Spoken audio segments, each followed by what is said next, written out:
morning, everybody. Morning. Morning. Happy March. Thank you. Welcome to our regularly scheduled council briefing. Today is Monday, March 4th, and the time is 9:31. Council President Harrell is excused from today's council briefing and city council meeting. In his absence, I will be serving as President Pro Tem. Council President Harrell will return on Monday. Did I say that already? March 18th. And so before we begin our roundtable, I'm going to invite the Office of Intergovernmental Relations to come up and give us our weekly state legislative report. And you can, good morning, you can introduce yourselves for the viewing public. I understand you have like about 150 bills in front of us. I think we cut it down to 22 pages, I think. So It's very helpful. Thanks for 36 when we started last night. Wow. thanks for getting it out early. I saw that there were like 150, and number one being public safety, number two being homelessness and housing, and number three being the environment. we do have a lot of areas to cover with you today, and we have survived now both the policy committee cutoffs and the fiscal committee cutoffs, and we're moving quickly into the House of Origin cutoff on the 13th, which is next Wednesday, not this coming Wednesday, but the Wednesday after that.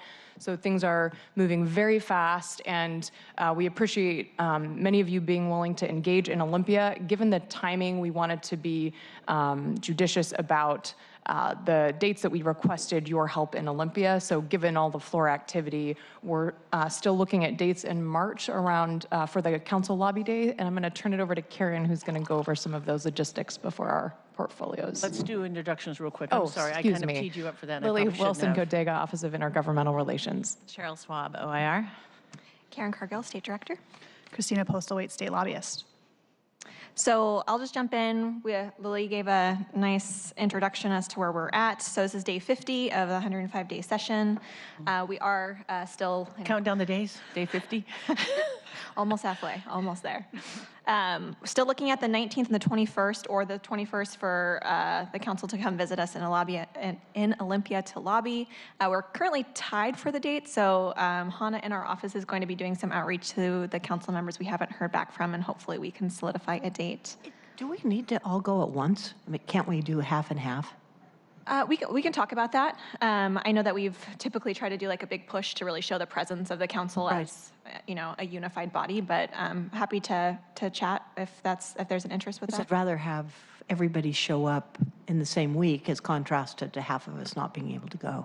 I think in the past we've tried to organize speakers or things of that nature as well, which gets a little bit difficult to have to split that up. But if there's interest in just coming down and doing some meetings, I think that we could probably make that happen. So but I want to support you. Let's just be clear on that. But I know there's one of the days that I can't go, and I'm willing to go. If everybody has to go on Thursday and I can go on Tuesday, I'd still rather go than not. And yes, anyone's always welcome to, if there's a day that they're down in Olympia or a day that works for them, let us know, and we can help organize meetings that we think would be helpful. Okay, now that we've got Councilmember Bagshaw's schedule all the way, maybe we can move forward. Sorry. That's okay. So last week was fiscal cutoff. A lot happening at this point. That was fiscal cutoff from House of Origin. So bills that aren't deemed necessary to implement a budget needed to be moved out of their budget committees. That's transportation, ways and means, appropriation, finance. So there's a lot. Some hearing days where we'd hear 75 bills. Lots of movement. So. We're still chugging along. As Lily said, March 13th will be the House of Origin cutoff, so bills that will need to have moved out of their House of Origin to be to still be moving. So that's process. We know that there's a lot of reference to the rules in committee. I know that that's kind of a confusing one. If anyone does have an interest, we have a nice write-up that kind of explains what the rules process is. It varies a little bit between the different chambers. So if anyone wants that information, let me know and I can send that over to you. So I'm going to dive right into education. For Councilmember Gonzalez, I know that you had a lot of interest in some of the child care legislation that was going on, so those have all been populated in here. So if you have any questions about those, we were supportive of the child care access work group, which I know is a big conversation point, and Councilmember Mosqueda brought that up last week. So we're monitoring all of that. The school levies, that was, again, the post-McCleary fix, still up in the air what's going to happen. The bill that we were that was going to move last week didn't end up moving, so we're still touching base with some folks to see what might be the next piece of legislation that we would see. We could anticipate seeing something like that in the budget as well. So still Still looking at that. Currently, the numbers being floated are a levy cap of $3,000 to $3,500 per student, or at 20%. So those are the numbers that are being tossed around, but we're still looking at that. Seattle School District was looking at 35%, is that right? Historically, they were at 37% before the new cap. I'm not sure what number they're going to be asking for at this point in time, but we can check with them about what they need in order to be whole. Good. Another one I just wanted to flag for you on page 2, Senate Bill 5066. That's the school district elections. That is in rules right now, and that would change the threshold, the voting threshold from 60% to a simple majority. Yeah, to 50%. So that's still moving along. And we were disappointed to see that our Washington State Opportunity Scholarship, the local match bill, did not advance. There were concerns about the cost associated with that. So we're continuing to work with that during the interim. A lot of the partners that we worked with are encouraged by that and really interested to see how local governments can play a role in this higher education conversation and how to fund those first 2 years. So we're happy that we were able to start that conversation, and we'll continue with that over the interim. Environment, again, Madam Chair, may I ask a question? Yes, I'm sorry. Thank you. Councilmember? Karen, maybe I don't see it on this list, and I thought somebody was going to be working on it, but I may have lost track. But there was a lot of interest on our behalf to really explore some modifications to how child care facilities and centers are able to be cited in through a much stronger urban lens, as opposed to what currently exists, which is a framework that is really much more oriented towards rural and suburban cities. Do you have any understanding or information about any efforts related to sort of the nitty-gritty details around modifying some of those regulations? I'm under the impression there's some rules happening on some of the agency side, but I'm happy to follow up with that. In terms of legislation, I don't have a list of bills. It would be good to know if there's any legislation that would have been required to facilitate some of those regulatory rule changes on the administrative agency side. And then regardless of that, I know you all have a lot on your plate, but I don't want us to lose sight of some of those administrative rule changes that are absolutely going to be critical for the city to be able to continue to advance a lot of our interests in meeting the affordable childcare needs of our residents in the city, which includes being able to work with providers who are having a lot of difficulty figuring out where to site childcare facilities in the city under the current rules and regulations that apply to them. And Councilmember Mosqueda had followed up specifically around some of the outdoor play space requirements. We met with the Department of Children, Youth, and Families and talked about, do we need to initiate legislation to address some of those concerns that are specific to providers in the city? Or in urban areas generally. They've actually agreed upon some rule changes with coalition partners, I believe in partnership with SEIU 925, around alternatives, such as if a child care provider can identify a safe route to a nearby park. There's some other provisions included, and I know Councilmember Mosqueda has been reviewing those as well, so we can send those over to you as well. But I think that they've come to consensus with the providers as well, from my understanding. Thank you, Madam President. Great question, and I had the same question earlier about whether or not we needed legislation. I'm happy to have our OIR team following the rulemaking closely. It does sound like our community partners, and you mentioned one, SEIU 925, but a few others are pretty satisfied with the internal rules. So to the extent that we can get that wrapped up this year, my understanding in terms of where we're at with the rulemaking is I believe they're at the 102 process, and 103 should be coming soon. So that means within the next 3 months, exactly. So that's really great news for us to move forward quickly. And I'm excited that our community partners across the board have been feeling pretty positive. So I think it's also internal square footage amendments as well that they're excited about. Yeah, that's great. Thank you, Councilmember Mosqueda and Councilmember Gonzalez. You can continue. So on environment, it starts on page 3. I know I referenced last week, there's a lot of environmental legislation that's moving through this year, which we're really excited about. So there's a lot of bills. I will not go through all of them, but some just highlights. The 100%. I wonder why. I could go through each one individually if you'd like to. The 100%, that moved out of the Senate on Friday, which we were really excited to see. Our transportation electrification bill, which again was the authority for City Light to be able to offer some incentives regarding electrification infrastructure, was moved to the Rules Committee. we're looking at some of the plastic straw blends and some of the single-use plastic servingware. A lot of those are continuing to move forward. A lot of stuff on recycling and solar. And I put quite a few new bills in here regarding the orcas. I know that there was quite a few task force that were, or bills that were put forward from the task force this summer. So I've dropped the ones that are still moving into this legislation. Well, we That's should- regarding like salmon protection and vessels and things of that sort. Well, we should go on the record that this council we're all climate hawks, just for the record. Can I ask you about what is Chinook abundance? That's for the food supply for the orcas. Okay, so I'm reading it, but what is that going to do? The There's- task force?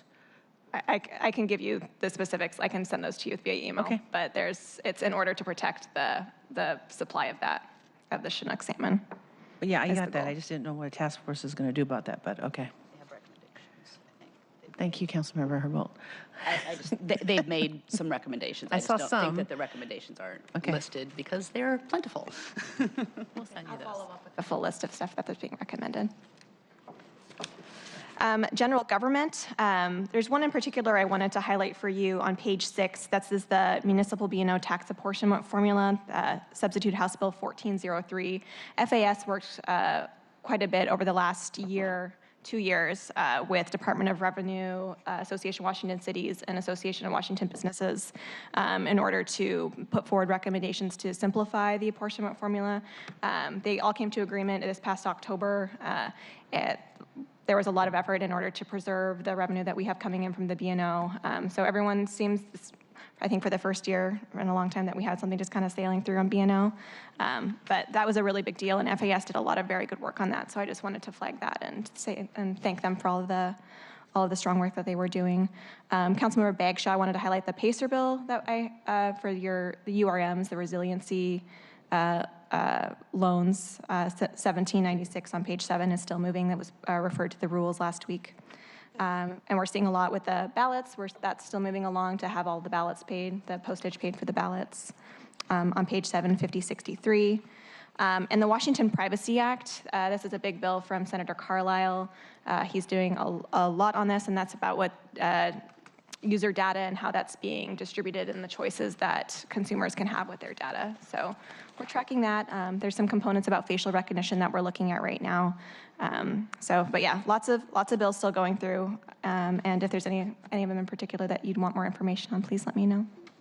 A quick question about the substitute House Bill 1796. That's the one that you just mentioned about the PACER program. Is there anything we need to do to keep that moving? You remember that Representative Pettigrew and I had been working on something similar for years, and it just sort of dies about this time of year. Is there something we can do with Representative Dolio to bring more attention to it, or is there anything that you see that needs to be done? Yeah, I think actually working with Pettigrew, I know that Dolio's taken a pretty strong lead on this, and I'm pretty sure Pettigrew is one of the sponsors on this bill, but I know that he's on the Rules Committee, so ask him to pull the bill from Rules in order to help move it to the floor. So I'm sorry, what did you just say? I'm saying that Pettigrew recognizing that he has played a larger role in this. I know that he's a sponsor on this bill, but I think that asking him to potentially pull the bill from the Rules Committee in order to allow it to advance to the floor, I think would be the next You're big step. suggesting that we do that we make that request? Yes. Okay, would you work with me after I'm this happy so that we do the right thing and use the right words to make that happen? Yes. Thank you. Thank you, Councilmember. Okay, healthcare. Under healthcare, so starting on page 8, I wanted to highlight a couple items actually on page 9, the following page. I wanted to highlight the forensic mental health care, so 1513 and 5444. This is the True Blood. The governor requested legislation for the settlement agreement. The agreement was agreed to by parties of the lawsuit. The House bill had a hearing on February 26th and then was then amended and passed out of committee on the 28th. It's in rules. We'll keep you apprised of that. That'll be a big process moving forward. So, Which bill was that? we're looking at 1513. It's the middle of page 9. Okay. Kind of top middle of page 9. And then the next one below, 1523 and 5526. Sorry, that's the public option bill.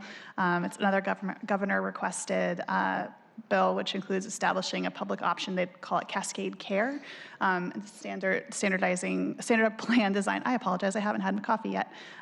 Standard plan Sounds like you design. have. I know.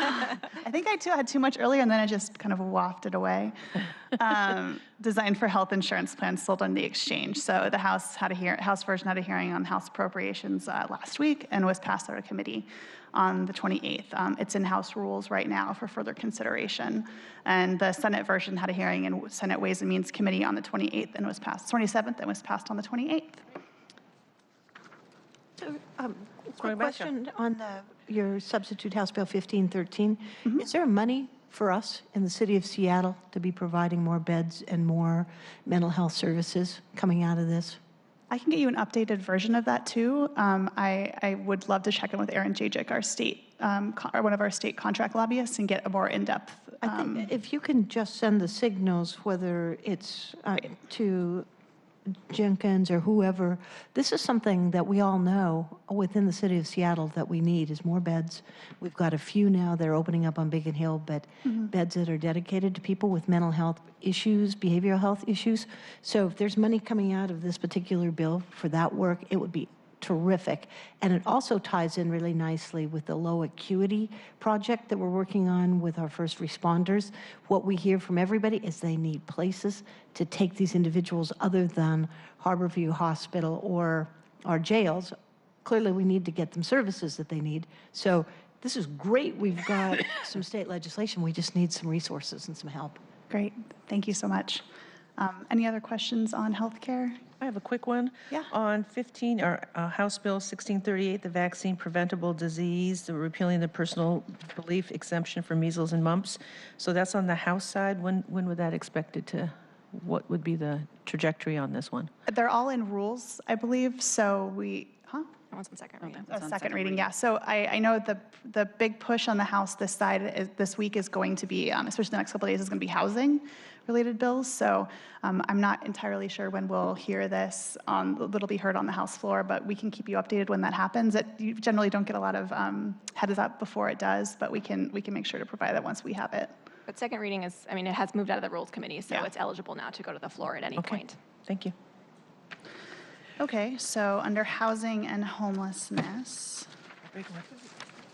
So on page 10, towards the bottom, 1406 and 5646, that's the local option bond bill that we continue to really work hard on. That's one of, I think, the big coalition strengths that have been put forward this year. There's a lot of people at the table, and they have been since well before session started. We continue to see that moving forward quickly.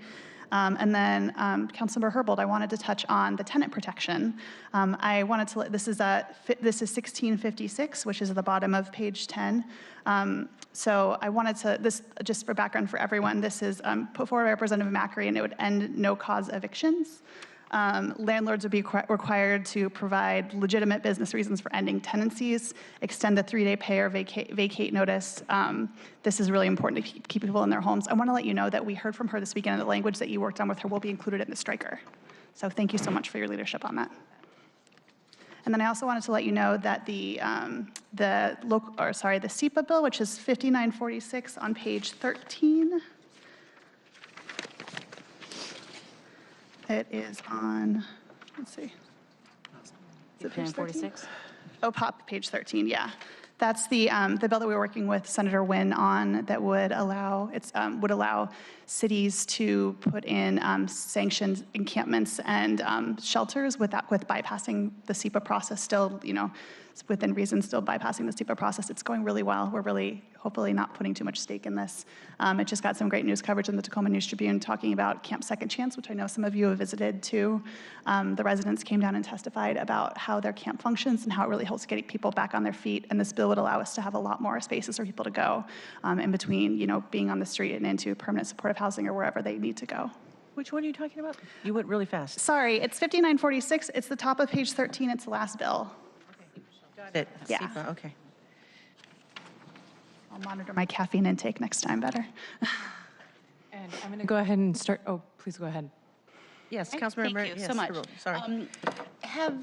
you guys had a chance to look at the question that we had last week about property tax exemption and how the income eligibility threshold is handled in the different bills? I just want to, Yeah, I can talk to that. that'd be fantastic. Thank So only one of them is advancing still. It is 1181, I think, On what page? on page 10. And so the way that they adjusted it, they did, it's a percentage, there's going to be like different tiers, and it's going to be a percentage of the county median income. Great. So I'm still trying to understand what that means, like, 'cause since there's going to be three different tiers, essentially, if there's a choice and how that choice is made. But that is the version that's looking like it will continue to move forward, and we'll keep you posted on that one. That's by Deborah Leganoff. You're what? My buddy. Deborah, or Representative Leganoff. And I'm going to go ahead and start in the public safety section, unless there are any additional questions in the housing homelessness area.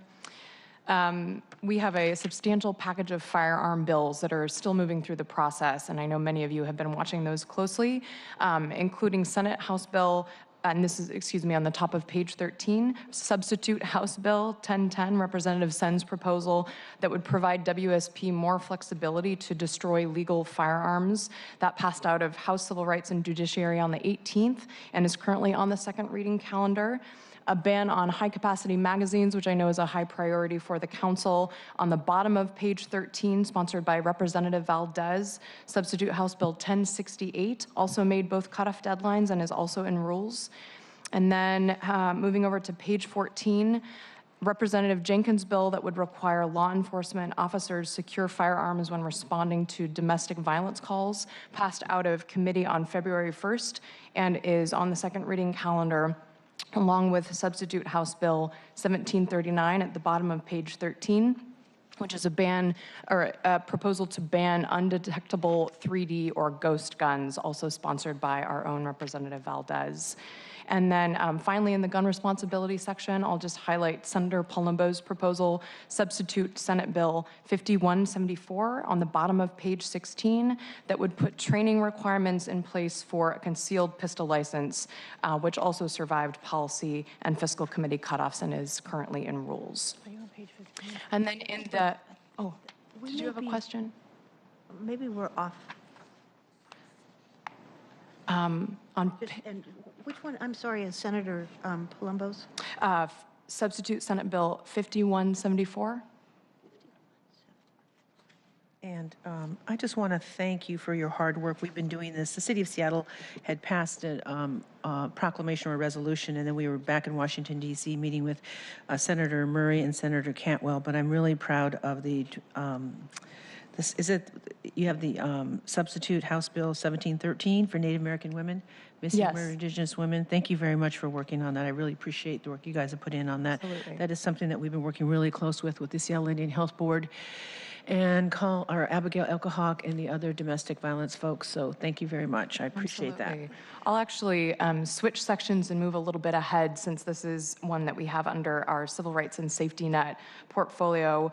I'm still struggling to find Senator Palumbo's bill. Oh, I'm so sorry. It's on the bottom of page 16, substitute okay. Senate Bill 5174. Concealed pistol training. Got it. Thank you.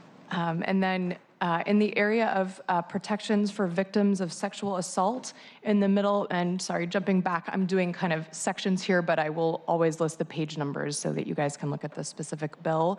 But in the area of protections for victims of sexual assault, in the middle of page 13, House Bill 1016, sponsored by Representative Caldier, would connect survivors of sexual assault to appropriate providers and put penalties in place for any hospital that does not comply with the new requirement of connecting victims with a community sexual assault agency within 2 hours of being contacted.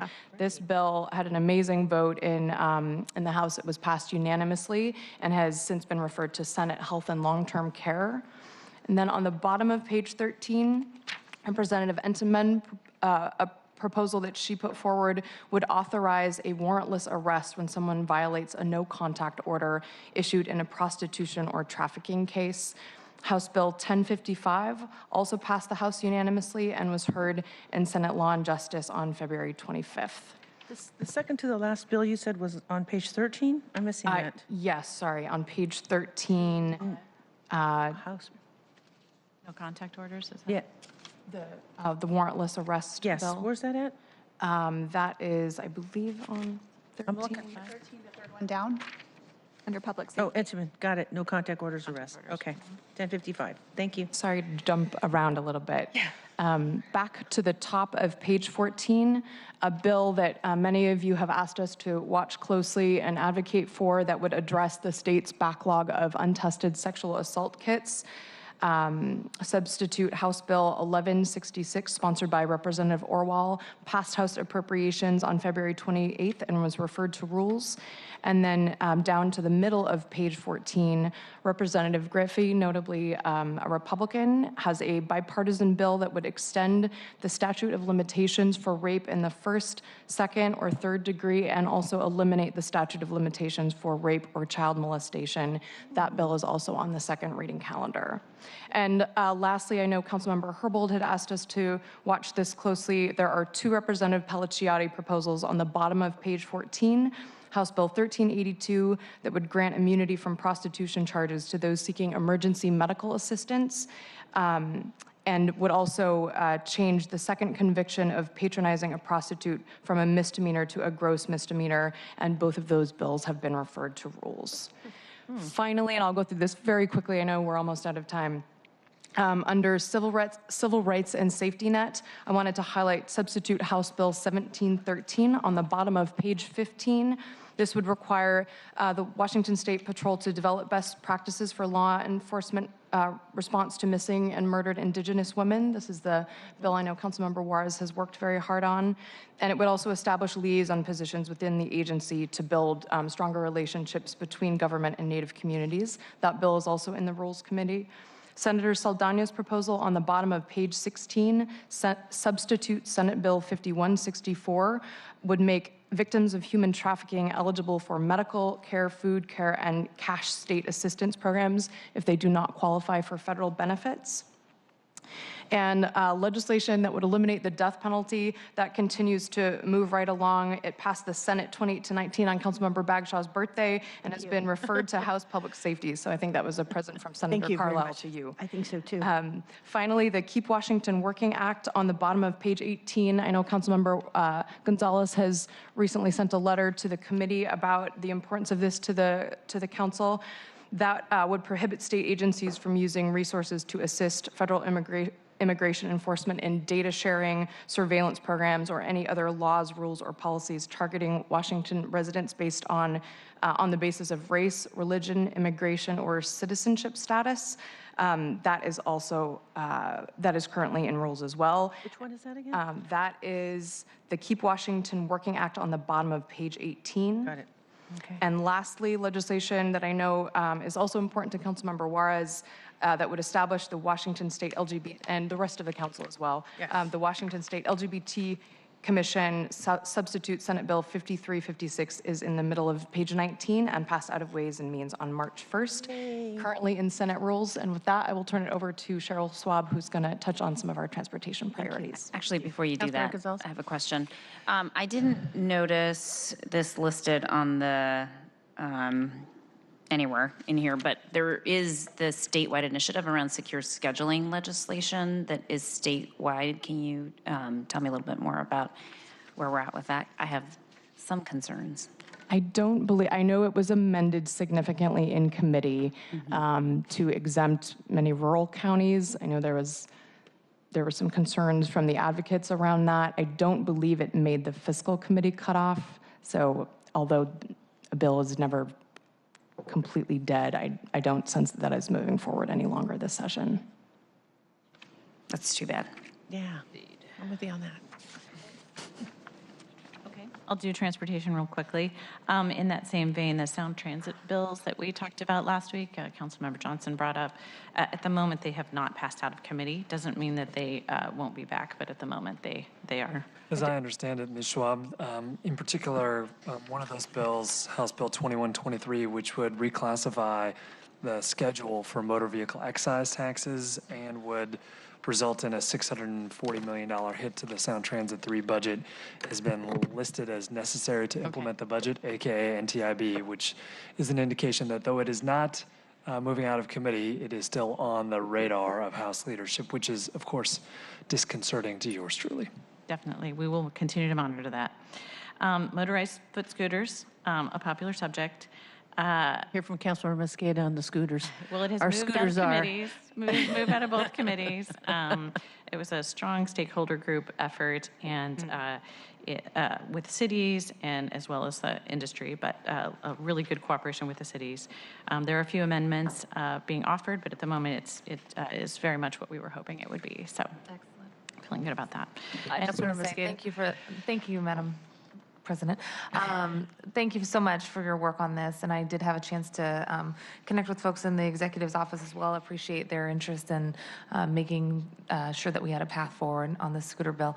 And will you just keep us updated? We want to make sure that folks understand as legislation moves forward, it's hard to undo a position if it's already been taken, but I think that on this one, you all have clearly communicated to our state legislators our interest in seeing this move forward as a city.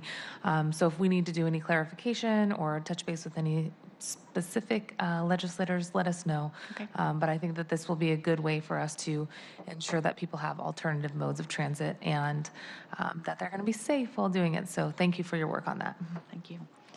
The other one I was going to highlight was the automated traffic safety cameras. Please, Lord have mercy. Yes, well, it's not done yet, but we're really happy with how this is moving and the way it's going so far. And this would allow us to ticket those who are blocking the box. Right, and also Exit lanes. bus lane enforcement. Yeah.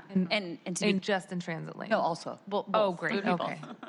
To be clear, we currently have legal authority to give tickets in certain blocking of the box situations.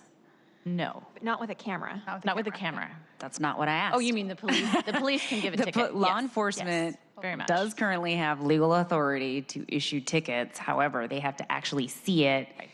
position themselves there, and then engage in that enforcement. What this does is it allows us to automate that enforcement capacity, which is a much more efficient way for us to enforce this type of traffic offense, correct? And the same with bus lanes, right? Correct. You could do it now, but Yes. it has to be a police officer.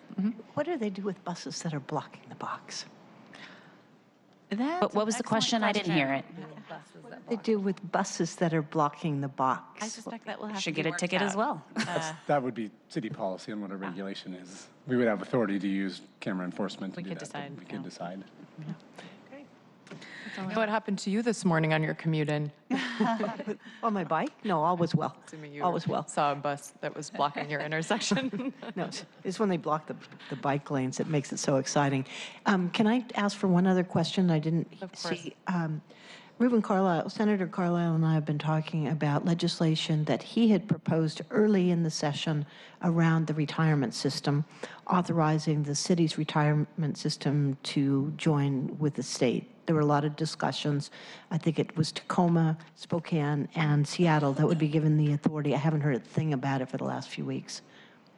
I believe it did not get out of committee. Yeah, I'm also on that same page. I think at one point it was shifted to maybe having it be a study of some sort, but I don't believe it did advance, but I will confirm that. And, Good. and But that was All my right, understanding thank you. as well. Thank you for the many conversations with Senator Carlisle about that. He's, I think, very invested in continuing to work with you on what opportunities there might be, but I do think some of the research that you suggested is a good path forward. Okay. I think there's significant resistance from the city of Seattle's retirement system folks to say they don't want to join the state. So what I had asked for is a rigorous study about what the pros and cons and the benefits would be both to the retirees and to current employees. But that said, if it didn't pass out of the committee, there's not a lot of momentum to even do that study, because if we don't have the authority to do it, the question is, should we invest in that money or invest in the pro and con research? So And I would say, and maybe we could follow up about this offline, but there's, a very, I know Senator Carlisle has an interest in continuing work on that, and I think perhaps through the interim, if you are still interested in that research, along with our partners in the retirement system, we could look at, something, some different language for the next session as Great. well. I think let's talk about that afterward, because it's pretty clear on what people are looking for in terms of they want to have, good return and be protected. The state's program offers a broader range of investment options, and it's spread further so that it reduces the risk to individuals. But that said, people that are on the board feel very strongly that they want to have a vote in it, that they want to be present. So happy to work with you and appreciate it. Absolutely. I can see she's getting very antsy. I'm so just much. trying to move We'll see you things next week. along. Thank you guys very much. Sorry, Madam President. Oh, I'm sorry. Very Councilmember briefly, Mosqueda has a question. I was trying to find the bill number. You may have already mentioned it. Specific to labor, there was a few bills that were going to allow for others to unionize. One was related to the legislative assistance. I understand that bill also died in committee last week, which is unfortunate. We're also interested in tracking the bill that would allow for the assistant attorney generals to unionize. And is that on our list already? I don't think we have it included in this report, but I believe that bill's still moving through the process. Let me double check and confirm that. Great. I would love to make sure that as many individuals as possible, no matter what sector they work in or degrees they have, that folks feel that they have the ability to collectively bargain. So unfortunate that the LA bill didn't move forward. If the AAG bill gets additional support and we can lend our support, that would be great. Thank you. Thank you. Thank you, guys. We'll see you next week. Okay. Bye. Okay, so now that we're done with our state legislative update, let's go to our briefing. Before I talk about mine, I have a script here to read from the council president. The regularly scheduled Governance, Equity, and Technology Committee meeting for Tuesday, March 5th at 9:30 has been rescheduled to Thursday, March 7th at 2 o'clock. There are 2 items on the agenda. We have Saad Bashir. He is going to be, I believe, for the Chief Technology Officer, the Director for the Seattle Information Technology Department appointment. This is the second committee discussion, and the committee is planning to vote on the appointment. And second, we have 1 Ethics and Elections Commission Council appointment. So it looks like we have a couple appointments going on.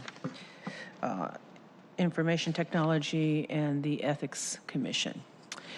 From D5, the Civic Development, not just D5, my committee, the Civic Development, Public Assets, and Native Communities Committee will convene this Wednesday, March 6th at 2. On the agenda are 4 appointments up for the Seattle Center Advisory Commission, which is very key in light of all the growth that we're seeing in Seattle Center, in addition to a reappointment of Mr. Robert Nellums for the Seattle Center Director. We'll also hear from the Office of the Waterfront, which will present their 2019 work plan. And the Seattle Parks and Recreation will present an overview of their community center strategic plan, including implementation updates. In 2016, SPR completed a community center strategic plan to guide park district investments in community center operations. The plan was informed by demand study, a demographic research, best practices review, and public outreach. So we are excited to see what SPR has come up with and what the next steps are. Lastly, we have 2 ordinances up for discussion and a vote. One is the 2008 levy inflation contingency use for 2019 projects. And we also will be discussing the Occidental Park Timber Pavilion donation. And I think that's all we have for my committee. Councilmember Bagshaw. Nice, thank you. We have 2 items today from our Finance and Neighborhoods Committee. And item number 12 this afternoon is Landmarks Commission regarding the Broad Street Substation landmarking ordinance. That will come together. And for those who are wondering where in the world this is, it's down by Seattle Center, and there's a couple of buildings there that will have landmarks designations and continue. The other item that we will be voting on today is a resolution, and thank you, Councilmember Herbold, for bringing this forward. It's a CIP, a capital program watch list of large, complex capital projects that we are going to have enhanced quarterly review of. Thank you for doing that. And I believe you're bringing an amendment today that would put it back into the Finance Committee quarterly. So look forward to working with you on that and happy to be doing it. I think it's a great idea, and it just puts a little bit more juice into the work that we're doing. And also, I just want to mention that at our committee on Wednesday, we had an excellent presentation. David Jones, our auditor, was accompanied by the public health researchers and the University of Washington researchers reporting on access to healthy food and the food bank network in Seattle. And I want to acknowledge for at least the umpteenth time that Councilmember Juarez was absolutely right, that there are fewer food banks and less access to healthy food in D5 than anywhere else in our city, and the work that she's done during our budget last year and going forward to make sure that food banks get the food that they need, but also acknowledging the really great service that food banks provide. It's not just food, but it's things like being able to get information about utility discount programs or ORCA cards, and this is true across the city. And so I do want to say thanks to the researchers, both at the UW and our Seattle King County Public Health researchers. They did an excellent job. This is the second of 3 reports. The one that we did in the fall really focused on the costs of beverages, and to, I think, many of our surprise, we're raising more than was anticipated. But one thing that we're not taxing is diet beverages, and diet beverages costs have gone up in most stores or many stores to equal the costs of sugary beverages. So somebody is making some money there and it's not getting taxed. And I think it's, Councilmember O'Brien, I just want to be able to talk to you more about that this year. And we will have a 3rd report from this committee about actual consumption. I think what we're seeing is that we're raising more tax money than we had anticipated, but consumption at this point does not appear to be going down. So it'll be another issue for us to discuss from a policy standpoint. Thank you very much. Thank you. Councilmember Sawant. Thank you and good morning, everyone. Good morning. There are 4 items on today's City Council agenda coming from the Human Services, Equitable Development, and Renters' Rights Committee.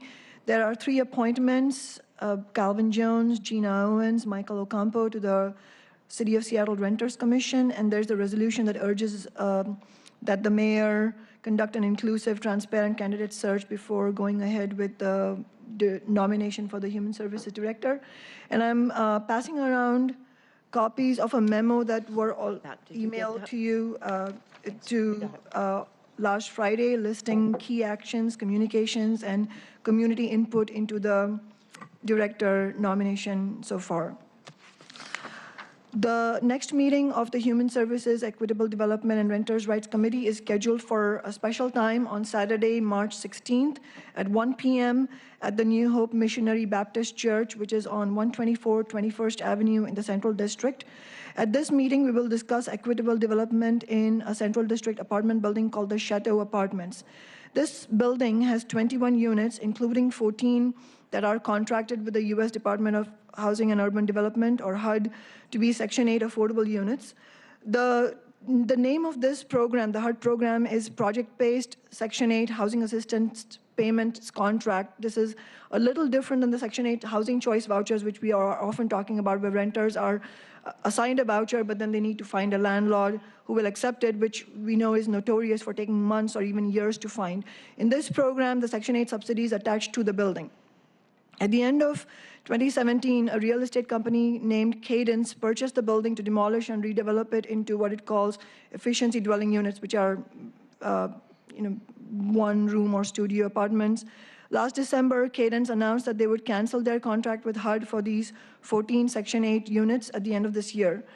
My office has been working with the tenants in the building, but also discussing with City Council Central staff and also city departments, including the Office of Housing and the Department of Construction Inspections, and the Bremerton Housing Authority, which happens to be the housing authority in Washington State that oversees this particular HUD program. And we want to make sure that if the tenants are displaced from their building, they must not be displaced from the neighborhood, and that they're able to find affordable and accessible homes in the neighborhood.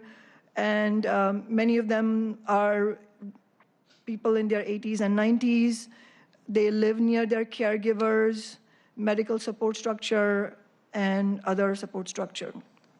Some of them are being looked after by their younger generation, and so all of that will be disrupted if they are pushed out of the neighborhood.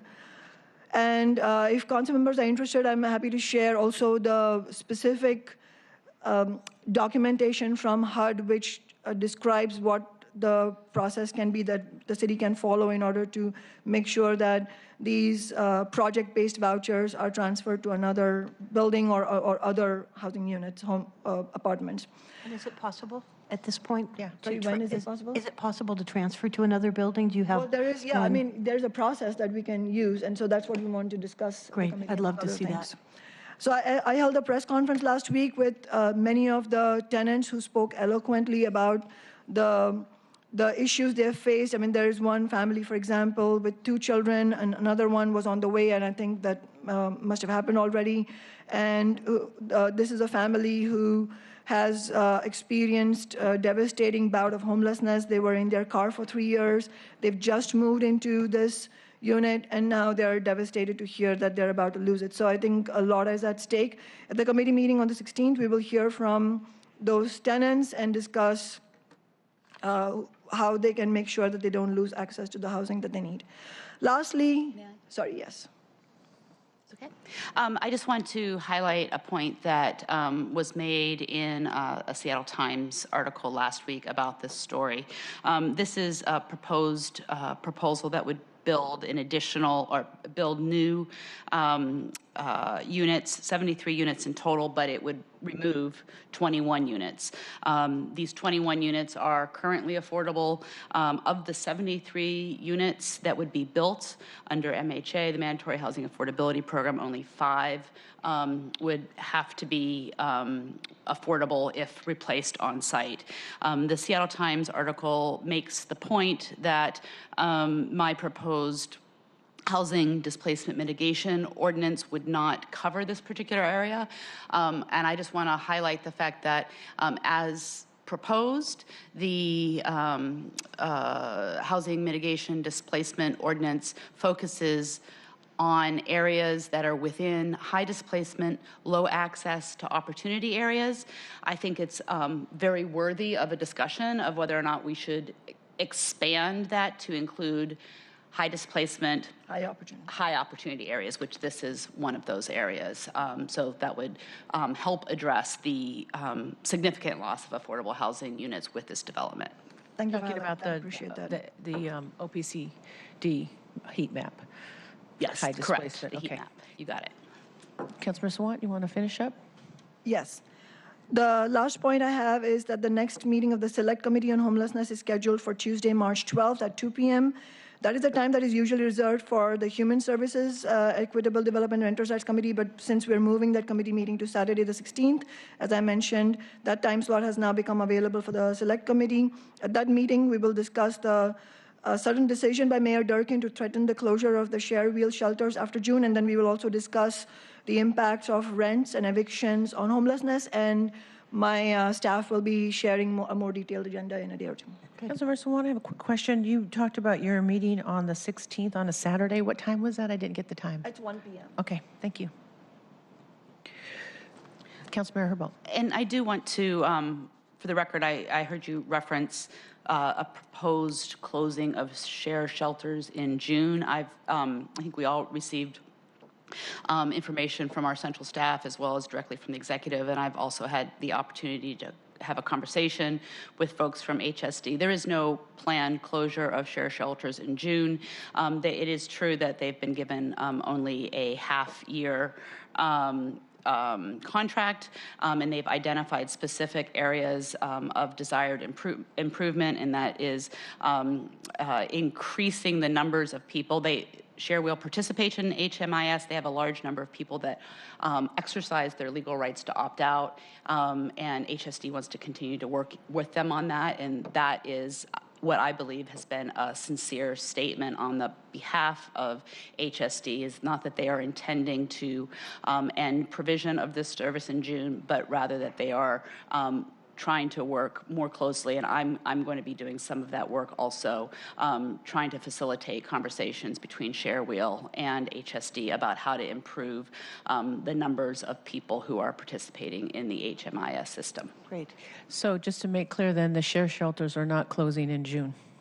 There is no proposal for the share shelters to close in June. I think it's a reasonable concern to have that the contracts may be not revisited. But again, I believe that HSD is being sincere in using the contracting process as a way to incentivize change practices. That was my understanding. Councilmember Sawant. I just want to say that, yeah, we will be discussing these issues at the select committee. I think we should have the people who use the shelters and also the people who run the shelters there as well. Thank you, Councilmember Sawant. Councilmember Herbold. All right. So as far as items on the full council agenda today from the Civil Rights, Utilities, Economic Development, and Arts Committee, we have 2 reappointments to the Museum Development Authority.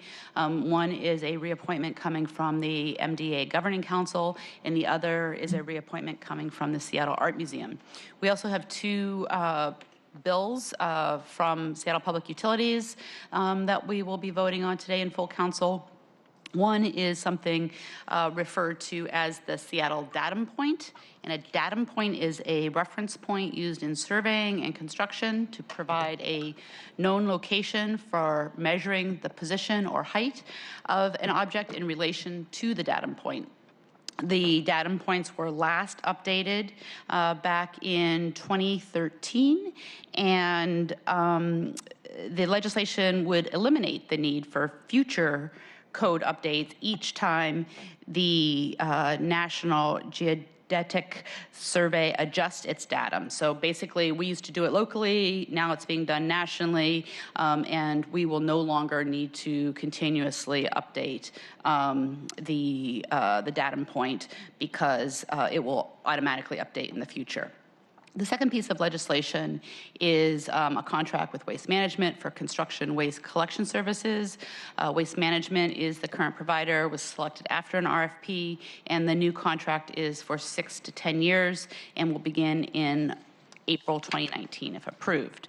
Councilmember Bagshaw referenced the watch list resolution that's coming forward. This is something that we've been working on for a while now, together with the City Budget Office and the executive. We have established criteria for the types of projects that will go on the watch list and a process for the executive to report on projects on that watch list.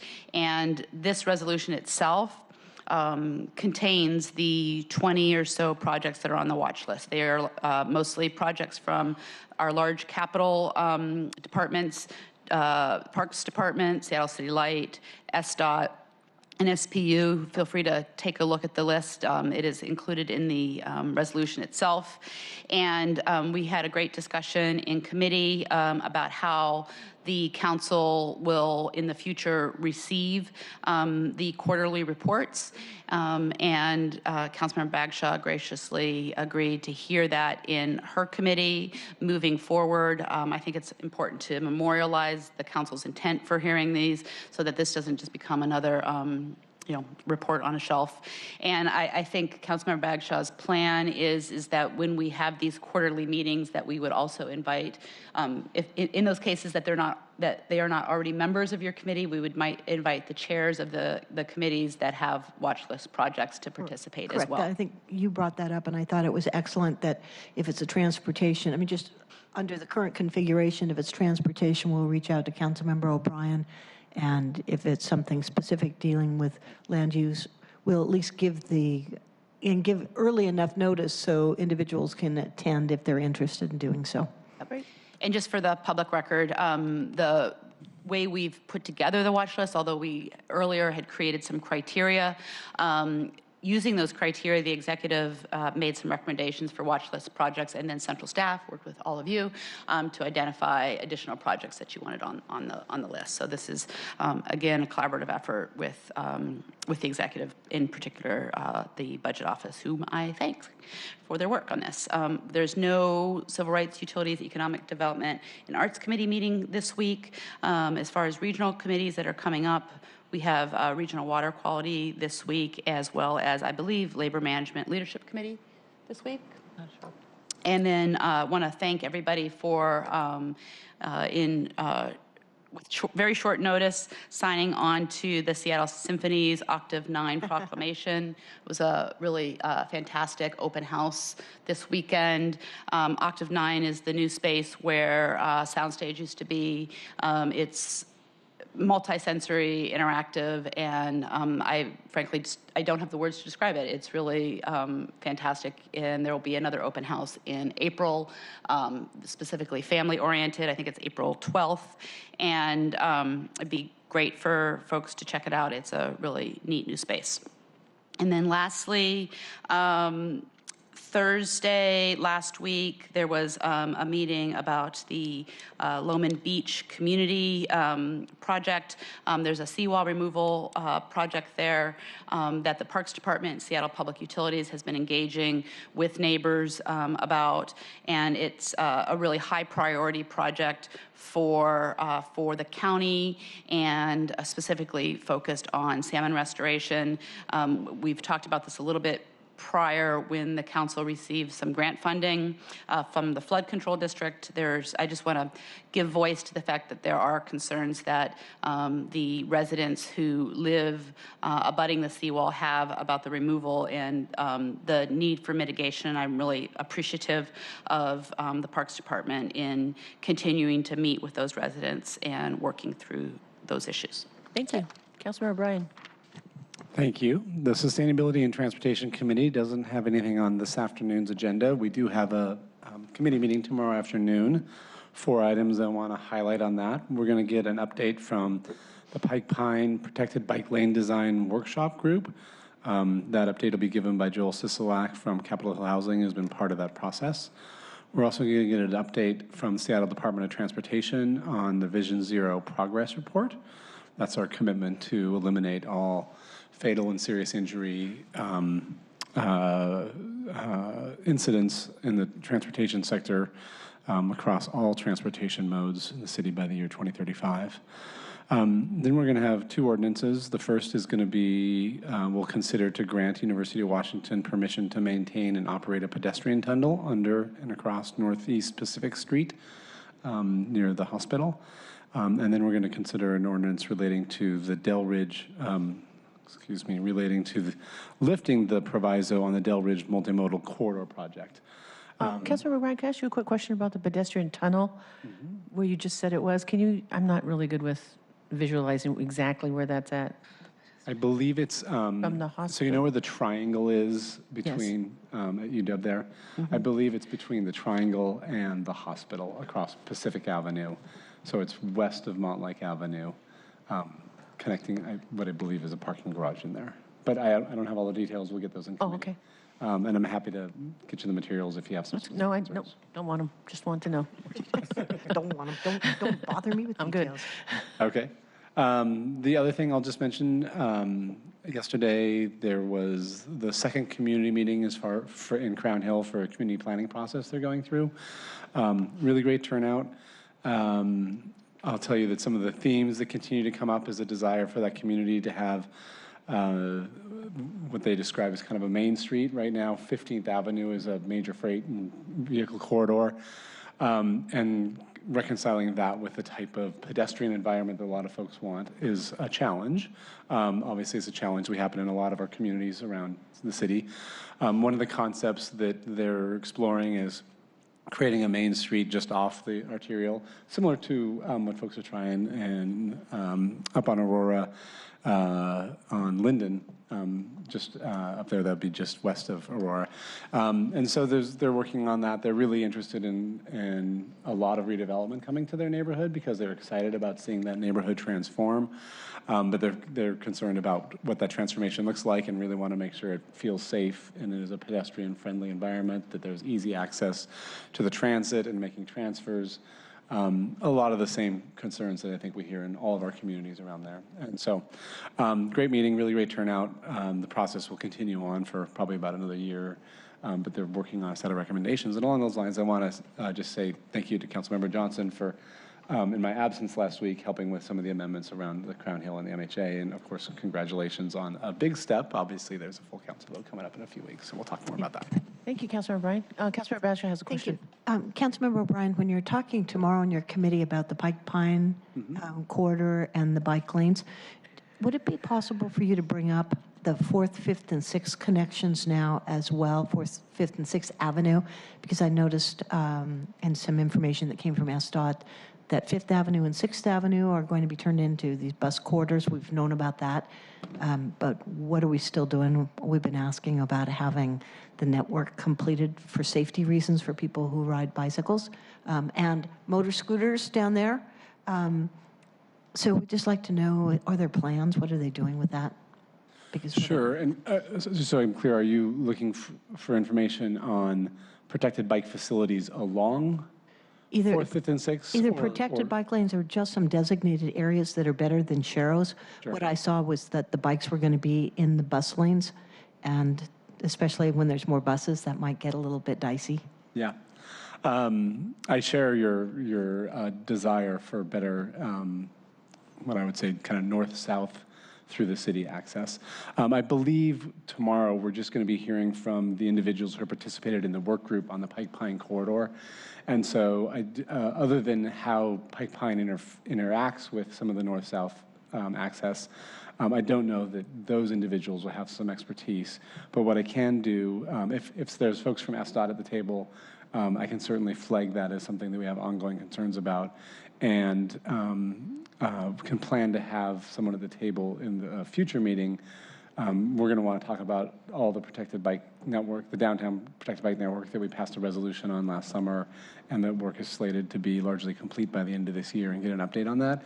And we know that resolution did not include significant facilities on 4th, 5th, or 6th, in part because of concerns around the ongoing Seattle squeeze and what that means and some of these changes. But we know that we need those facilities too, and so we can have a conversation about that timing if you'd like. If we could just get them to commit to doing it, even if it's a year out, it would be very helpful. And it doesn't have to look like 2nd Avenue as far as I'm concerned. If it's, There's different designs that might work better. That's great. Right. I'm with you. All right, thank you, Councilmember O'Brien. Councilmember Mosqueda. Good morning, Madam President. Good morning. Thank you so much for getting us through this morning's morning briefing. There is no item from the Housing, Health, Energy, and Workers' Rights Committee on today's full council agenda. However, I am handing out a copy of a resolution that I will be walking on for transmittal to the full council. I am not suggesting that this be a full vote today. This would be a walk-on with the hope to get your feedback within the next week, and then to have a vote on this in at least 2 weeks on the 18th of March. So very briefly, Madam President, this resolution helps to ensure that our full council has a good understanding of the process used by the executive to put forward and to consider nominations for department directors. I want to be very clear that this is not in competition or does not conflict with Councilmember Swan's resolution for today. This is intended to be a standalone and separate from that process. I think that the conversation that has been raised over the last few months raises good questions about the ways in which we can do a better job in terms of clarifying our expectations and the process, not just for ourselves as council members and the legislative body, but for the full community participation as well. We understand that in some cases there are legislative departments that are relatively small in size. Maybe there will be a process that is very minimal. Maybe there won't be a process at all. But specifically to departments that have large size, scopes, and engagement with our community, we want to make sure that there is a selection and confirmation process that's transparent and inclusive. So the resolution in front of you builds off of Councilmember Licata's resolution from 2007 and helps the council understand the process that the executive is using and what forms of engagement have been held. It is intended to outline what engagement sessions are to be scheduled, whether a racial equity toolkit was used, who had a seat at the table. I want to be super clear with folks that this is a document that we have been working on over the last few months with some feedback from community partners. I'm happy to have been able to build off of Councilmember Licata's previous legislation. Thanks as well to Councilmember Herbold for some of her input. And we're continuing to seek input from all of you. So far, this includes a list of engagement and input sessions, including dates and groups represented, a memo describing the process to identify strong candidates. The resolution also requests that the council consider evaluating the confirmation process by looking at the use of the racial equity toolkit and the process, and the effort to have constituencies and groups that have been directly affected by the services of the department be included in reviewing potential new candidates. These groups would include staff, community groups that work closely with the department, and the labor community and business partners. So as you can see, I believe that this resolution helps us in our quest to ensure that we have greater transparency, inclusion, and understanding, and that we have a better understanding as well on the diversity of the individuals who've been putting forward the nominations, and that we engage those who are directly affected by the department's potential new director. We had some great opportunities to engage with really diverse bodies when it came to Seattle City Lights appointment, for example. I think was an excellent example of what we'd like to see when we pull together diverse stakeholders. Though I wasn't involved in SDOT or the IT confirmation process, the individuals who sat around that table as well really talked about a robust engagement process in which there was a diverse group of people who not only helped to select the final candidates, but were there to do the interview process, and to see a broad array of stakeholders come forward, from business members to labor advocates to community partners. I think it helps us get a better sense of how those conversations transpired. So in conversations with many of you, this is forward-looking. It is for new department directors going forward, and again, is not intended to be in conflict with the resolution considered today. Councilmember Mosqueda, I have two questions. Yes. First of all, did you worked with law on this? Yes, we've been working with law on this. It's actually hot off the press, so there's a few things in here that are new to me as well. One thing I would suggest is that if you see something that is missing or something that you'd like to clarify, if folks could let us know what those amendments are by Thursday of this week, we will aim to get that input and get feedback from law by the following Thursday, the 14th. So that will give us ample time between law having a chance to review any new changes and us potentially voting on the 18th. And second, Councilmember Mosqueda, I really want to thank you for giving your colleagues an opportunity. I think it's the height of good government when you give your colleagues an opportunity, notice, an opportunity to question, to discuss. God forbid we talk to each other and try to, make something good, something better, something that doesn't violate our charter or our responsibilities, and is also very clear about our role in the legislative branch. As you know, Council President Harrell and I had long discussions about what would be coming over the transom, and so I want to thank you for doing that. I think that just takes down the anxiety level. It gives my office and me an opportunity to look at what you've done. I like it that you've put in here, I'm looking mainly at lines 10 through 22, at a minimum following particular things by the executive.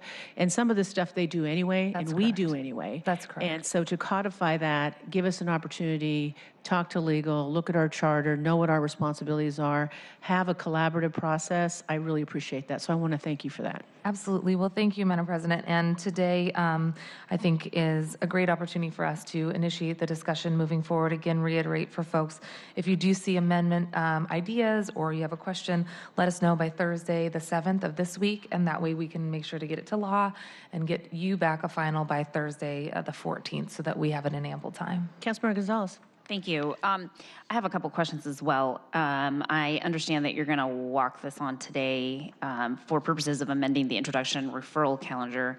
Where will it be referred to?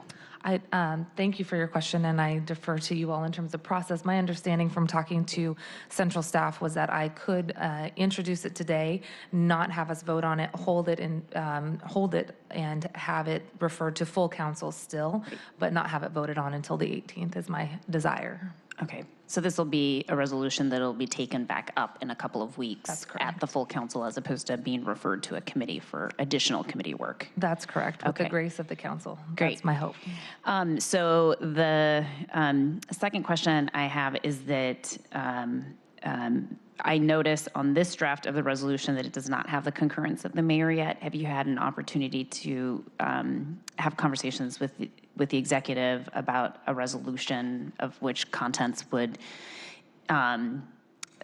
be a layer on top of what are her executive powers and authority under the charter?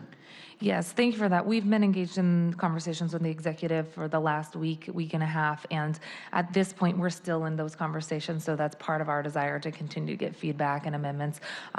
The hope would be that this is not just something that the council sends and then sits on a shelf, that this is truly practice going forward. So the desire would be for there to be concurrence as well from the executive's office. We'll continue working with them and all of you to see if that resolution can be found.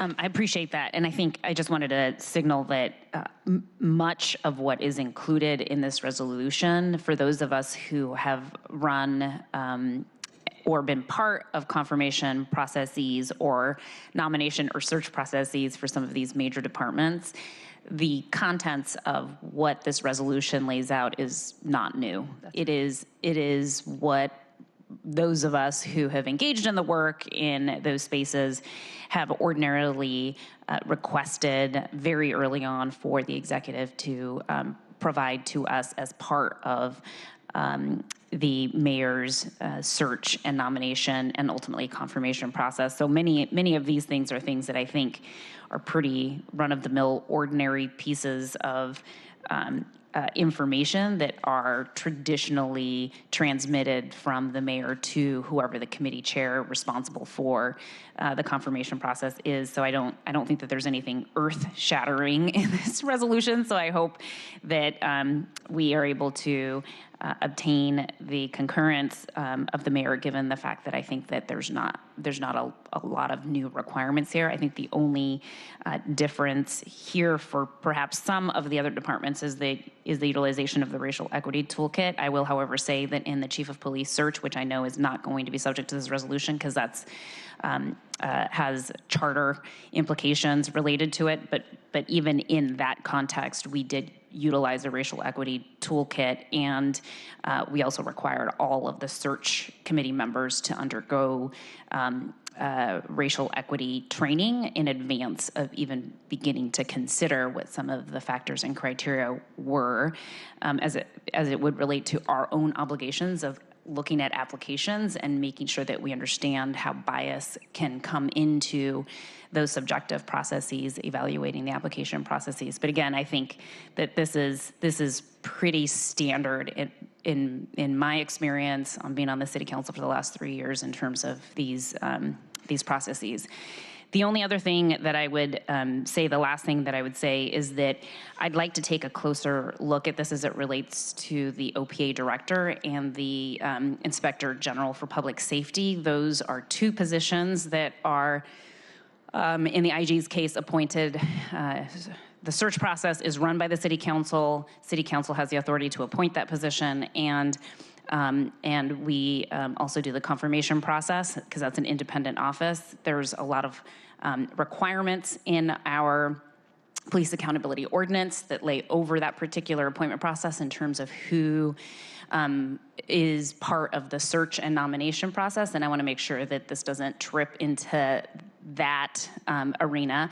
And then similarly, with regard to the OPA director, the Office of Police Accountability Director, who is searched for and nominated by the executive, there's also some language within the police accountability ordinance that already dictates minimal expectations around the search process and the nomination process. So just want to make sure that those are going to remain intact and in place in addition to the resolution. Thank you, Councilor Gonzalez. Councilor Mosqueda, did you want to respond? Thank you. Yes, yes, Councilmember Gonzalez, your points are well taken, and looking forward to, on that last point, hearing back from you on how this could apply there.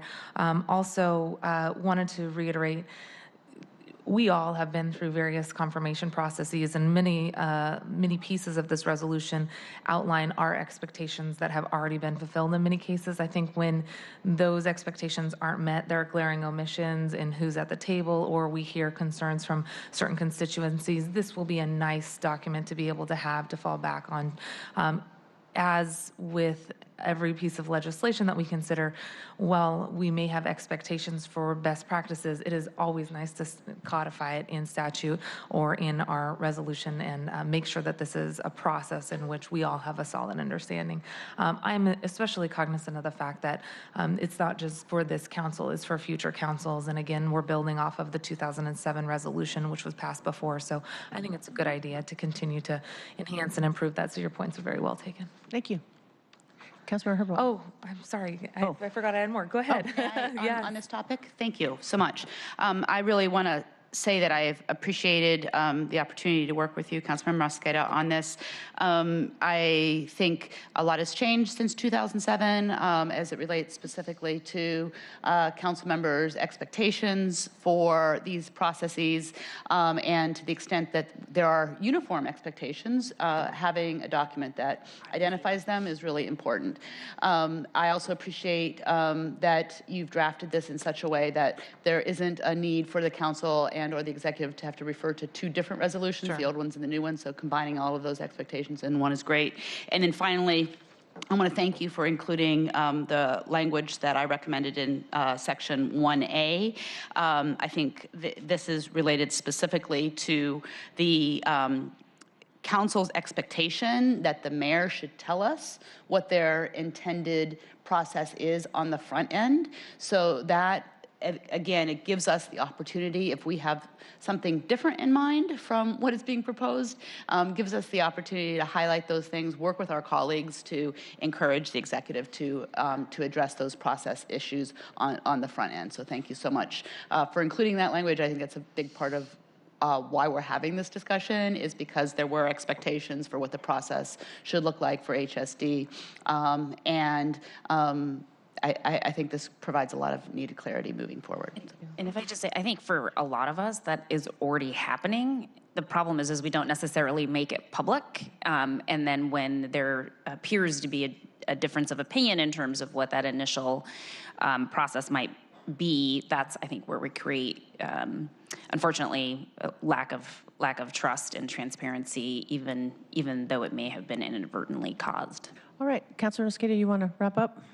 Oh, I'm sorry, Councilor Swan, I didn't see. As Councilmember Mosqueda clarified, this resolution that has been brought forward does not comment on the ongoing issue of the appointment of the director for the Human Services Department. The resolution that is coming from my committee specifically refers to that, and also just wanted to clarify that that resolution is a direct product of hundreds of people having sent their communication in some shape or forms, either speaking it to different committee meetings or having phoned our different offices or having sent emails. And the genesis of it was from Protect 17, the union that represents many of the members of many of the employees at HSD, having invited my staff in early January to hear their serious concerns with the way the current nomination went. And also wanted to clarify that my office had been making inquiries with the mayor's office since early last year, and there was no information forthcoming whatsoever until the December 19th announcement that the mayor had nominated an individual for the HSD directorship. And so just want to make it clear that there was nothing unusual that was expected, and it was not like the mayor was caught by surprise. These are regular occurrences, as you all have already said, that these should be followed. But I also wanted to urge the council to look at the fact that it is not just about rules that we are setting up for the future. It's about rules it's about procedures and policies that the city of Seattle has agreed to and then didn't follow in certain cases. I mean, there was a promise made to HSD employees also that they would be included, but they weren't, and they were taken very off guard by the appointment that was, nomination that was made. They have disagreements, and I'm not claiming that every HSD employee is on the same page, but what I am saying is that we have heard from so many that it was incumbent on the committee, and I think it's incumbent on the council to pay heed to them. Okay, thank you. Councilor Swan. Mosqueda, you want to finish up? Sure. Thank you, Madam President. So wanted to flag for folks that we do have a meeting coming up for the Housing, Health, Energy, and Workers' Rights Committee on March 7th at 9:30, continuing on the theme that we'll talk about later today in terms of access to quality health care for all. Part of what the city and the county have been engaged in is the Medicaid demonstration transformation efforts that are being undertaken by Jeff Sakuma and Susan McLaughlin from Healthier Here and Public Health Seattle King County. So we'll have an update from them. We'll also have an update from our Seattle Housing Authority, who has an effort underway to try to rehab and preserve and expand affordable housing for more than 2,000 units for low-income residents. Looking forward to that discussion. So today, also, I wanted to flag for folks that I'll be attending the Fort Lawton Redevelopment Plan public meeting. I know many of us have been waiting for that for a very long time, and there will be a public meeting today at Catherine Blaine Elementary School starting at 5:30. The address is 2550 34th Avenue West in Seattle, 98199. Please consider attending as we try to create more affordable housing and to house our seniors and those who are homeless, as well as mixed income housing. On Thursday, I'll be speaking at the League of Women Voters on a panel talking about the impact of women in King County, or impactful women in King County, at the Atlas Workbase in Lower Queen Anne. And I will be not here next week, as I will be participating in the National League of Cities conference, but also their National Housing Task Force convening, which we're getting together in person again. So look forward to bringing back more information from that discussion. Thank you, Councilor Mosqueda. Councilmember Johnson. Thanks. Almost, Councilmember Rob. You almost got that one. I started to say, go, Rob. It would have been just fine. Good morning, Get it, Madam Rob. President. There are two items on today's introduction referral calendar. One I talked about last week, and it was inadvertently moved to today. The other, that one relates to the proposal to allow portables at the North Seattle Police Precinct. It's a Type 5 land use decision. It won't be coming before us anytime soon, but will be on today's introduction referral calendar. The second is Council Bill 119471, which is a changing definition of a vessel in the city's shoreline master program. We do have there's no PLUS related items on today's full council. We had planned on canceling this week's meeting. However, we've decided to hold it to discuss one bill and one bill only, and that's Councilmember Herbold's one-for-one replacement bill. So we will have that on the agenda for Wednesday morning at 9:30. We have a couple of other things going on this week. There's a deadline of tomorrow if you're interested in bringing forward any amendments to the companion resolution to the citywide MHA bill that we passed out of the Select Committee last Monday. We have had a lot of robust discussions about companion resolutions at previous MHA upzone discussions. Companion resolutions have generally been the place where we've been able to address non-land use related items, whether they be economic development, transportation, or other issues that have come up in the course of discussions. We've got a pretty robust resolution right now, but happy to take more amendments. I would encourage you to talk to Ali Panucci of our Council Central staff if you're interested in adding more. Doesn't mean that there will be more opportunities, but the resolution's planning to go live later on this week. So if you want it in there in the next round of drafts, please see Ali by tomorrow. By tomorrow. By tomorrow. By tomorrow. Okay. Thank you, Councilmember. Oh, I'm sorry. Oh, just a couple last minute sorry. things. I want to say a big thanks to my colleagues for sitting through almost 4.5 hours last Monday. I came in this morning and realized that was only a week ago. Felt like a long time ago. We don't anticipate further amendments coming forward, but in the same vein, if there's something that we didn't get a chance to get to, that's a good idea that's come up, we would strongly ask you to connect with central staff this week so that we can have those published as part of the SEPA Endless Loop notice before we take up those three bills, the Northgate TOD bill and the two MHA-related bills on Monday, the 18th of March. Two last small issues. Thanks to the folks who turned out last week in Ballard and West Seattle related to the Sound Transit scoping, conversations around the Ballard West Seattle light rail extension. There's one more scoping meeting that's happening this Thursday evening at Union Station. So if you missed that, feel free to come on down. Lots of other ways to get involved. You don't have to come to a meeting. You can find all that information online. And for my fellow transit rider colleagues, don't forget that at the end of the month, the 23rd specifically, buses are coming out of the tunnel. You may not be riding a bus that's in the tunnel anymore, but it's going to have a kind of ripple effect on where bus routes are going in and around downtown. So if you're a regular transit rider, just keep an eye on that. There's going to be a lot of folks out street teaming over the next couple weeks, but your route may change, including that aforementioned 5th, 6th pathway, which some of us North End riders will now move to after being on 4th Avenue. So looking forward to seeing how those changes continue. That concludes my report. Thank you, Councilmember Johnson. Councilmember Gonzalez. All righty. Hello. Good morning, party people. You Good ready? morning. Let's do this. Exactly. Okay. So really quickly, this week I will be attending the King County Sexual Assault and Resource Center's 30th Annual Be Loud Breakfast. That's Tuesday, bright and early at 7 a.m. on March 5th. I will then on that same day at 5 p.m. join my colleague over here to the left, Councilmember Johnson, at the ASUW Student Senate Forum to discuss issues relevant to University of Washington students. And then on Wednesday, March 6th, I will be attending the Seattle University Law School's Public Interest Law Foundation Gala and Dinner, really a dinner that's designed to fundraise ongoing pro bono legal services throughout our community.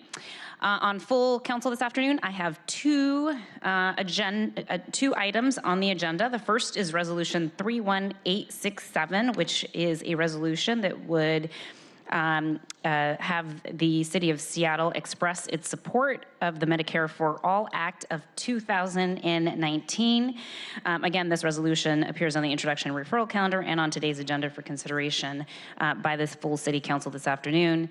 As many of you are probably already aware, last week on Wednesday, February 27th, the Medicare for All Act of 2019 was introduced by our very own House of Representatives Congresswoman Pramila Jayapal, and she introduced that bill with over 100 co-sponsors in the House of Representatives.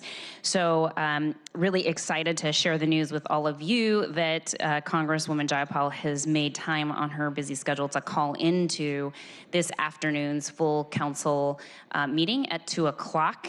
We've been working with Council President Pro Tem Juarez's office to make sure that we can accommodate this, and with folks in our IT department to make sure we can accommodate her smooth call in for this afternoon. So we'll kick off public testimony with providing Congresswoman Jayapal an opportunity to provide us directly some testimony on this resolution and why it's relevant to not just Seattle residents, but also across the country. So really excited to be able to welcome her, even though it's only telephonically, to our full council meeting. Very excited about that. And another thing that I will note on this resolution is that the current version in Legistar does not include a concurrence from Mayor Durkin. We just heard this morning that she would like to concur on the resolution, so I will be proposing an amendment during full council that would insert a line for the mayor to concur on the resolution. And then just really quickly, for those of you who might be getting questions from your constituents about what is the Medicare for All Act and why is the City Council acting on it,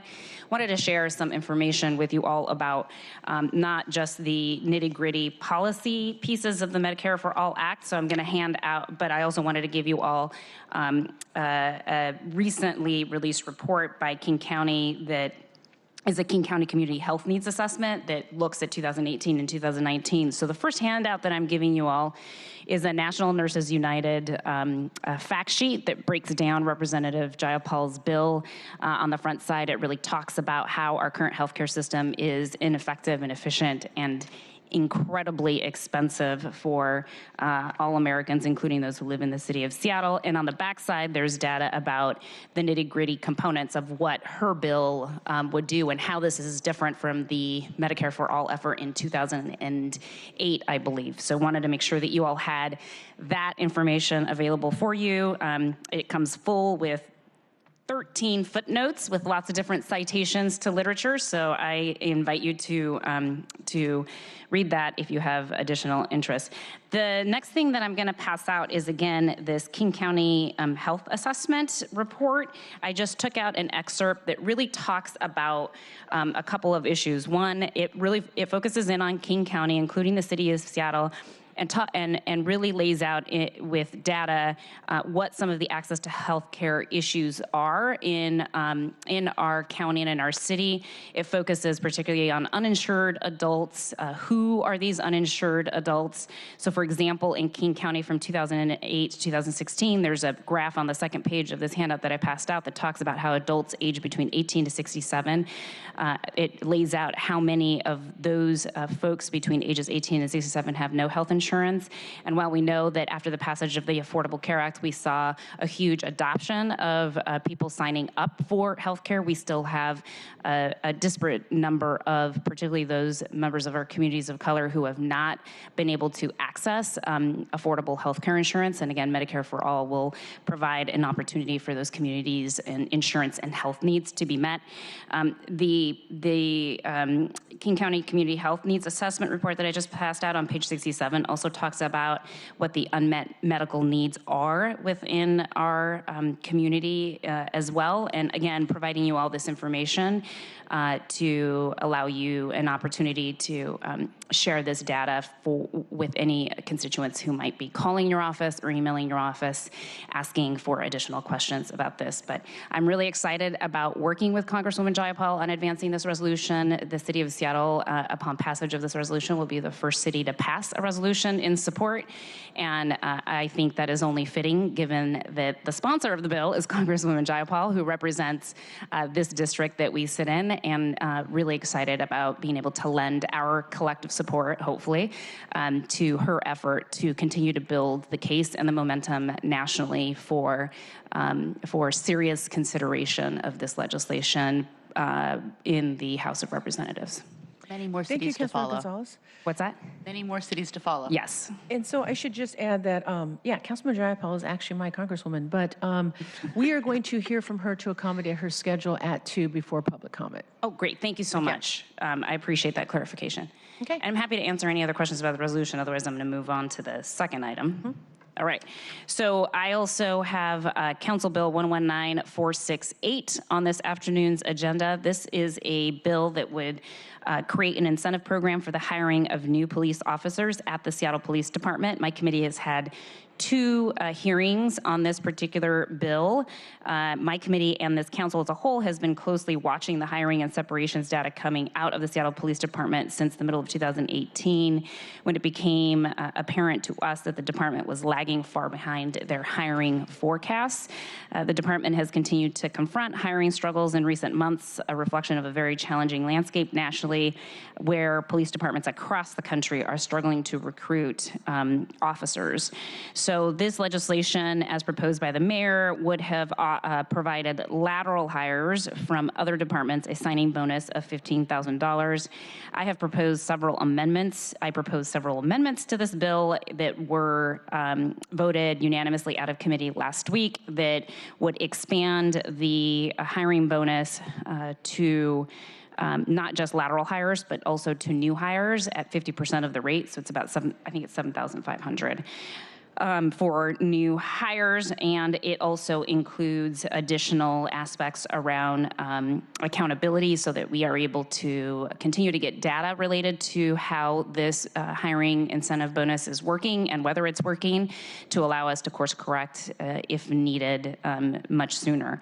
The other thing that this bill will do, including not just the expansion to new recruits and the new data collection, but it also includes effectively a sunset date, which would require the council to renew the program so that it won't continue in perpetuity. Again, that is tied very closely with our expectation that we want to see data and evidence that this hiring bonus is actually accomplishing the stated goal of addressing the hiring gaps for the police department. So I think it's appropriate for us to make sure that we're monitoring that data and to make policy decisions relative to the data that we're seeing and receiving to identify whether or not this is working. And then the last piece is that there will be a clause in this version of the ordinance that would require a new hire or a lateral hire who receives the bonus to pay back the bonus if they leave before a set period of time. So this has all been reviewed by the law department, all of these amendments, and feel very confident in our ability to move forward with this version of the bill. Thank you, Councilmember Gonzalez. So is there any questions? Oh, sorry. The last thing I will I'm have, sorry. and the last thing is I forgot to. I'm sorry. The last thing that I will have is an appointment. It is a reappointment to the Seattle Immigrant Refugee Commission, and it'll be a reappointment of Maya Babla Apaya. Okay, Councilmember Mosqueda has a question. Just very briefly, just for clarification, the ordinance that we have in our packet for today's full council agenda version 2, that is what we will be voting on. There's no amendments besides the fact that the mayor would like to concur On the resolution? on the resolution. Correct. Okay. Thank you very much. Councilmember Herbold. Thank you.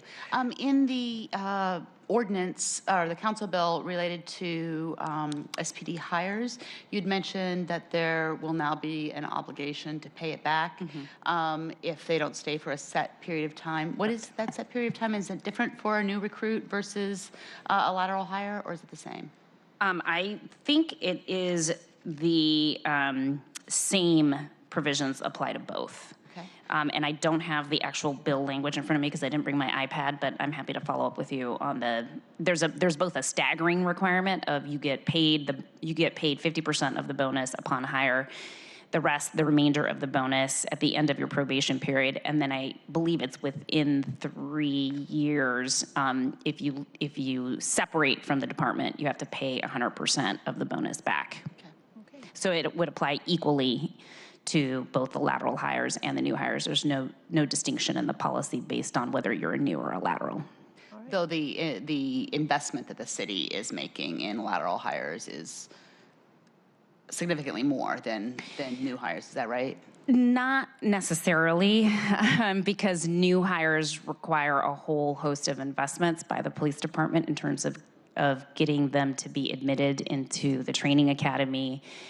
That all requires some level of financial investment and certainly time investment to get a new recruit up to speed. That process takes about 12 months for that to occur, as opposed to a lateral hire who is already trained, just has to convert their license to one where they can be a law enforcement official in Washington State, and that's pretty quick turnaround. But in terms of the amount of the bonus that we're providing, a lateral versus a new hire, yes, the lateral hire dollar figure is larger. And lastly, I should note that in your review of the fiscal note, you will notice that this is a revenue neutral proposal, even with my proposed expansion to apply it to new hires. And the reason that it is revenue neutral is because the department is still not hitting its hiring forecasted numbers. And so there are significant salary savings that will be repurposed for funding of this incentive hiring program. Okay, thank you. Okay, I think we're done for the morning, and we'll see you in the afternoon. We're adjourned. Thank you. Thank you. Real nice job.